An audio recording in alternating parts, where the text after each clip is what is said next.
Morning, friends. Tuesday, April 28th. Hey, I've been telling you the days so that we might not get confused, but I also recognize that as I was watching these back last week, I messed up some of the days. That's maybe just to keep you entertained or to keep you engaged. Regardless, thanks for joining with me. Thanks for being with me just for a moment today for morning prayer on Tuesday, April 28th. Taco Tuesday. Hooray!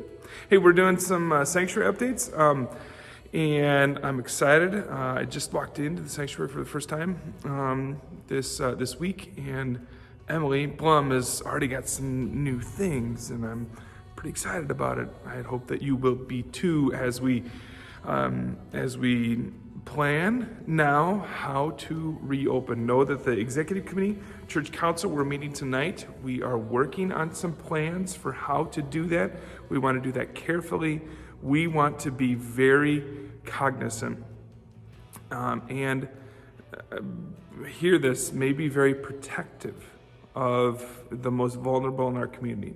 And so we're not going to open up for public worship yet this weekend. We're going to still do all this stuff digitally, but we're moving towards a plan, and continue to pray for me and for your church leadership as we consider how to do that. It's exciting, and we want to be very careful about how to reopen. For Tuesday, April 28th, you are reading through Luke chapter 3 and Luke chapter 4. Remember, we're reading through the whole Gospel of Luke. And I hope that you will take seriously that invitation to spend time each day reading through and reading in portions of the Gospel of Luke. I really want to encourage you to immerse yourself over 6 weeks in reading through the entire gospel. There's reading plans on our website if you want to read ahead, but I'm going to try to share with you just a couple of words about each of those texts. So you're going to read a little bit about the genealogies today. Genealogies, a lot of times in the Old Testament, especially, but even in the New Testament, we skip over them. We think, it's just a long list of names. As you read through the genealogies, pay attention to those names. But I also want to encourage you, I also want to invite you to think about your own genealogy. Where have you come from?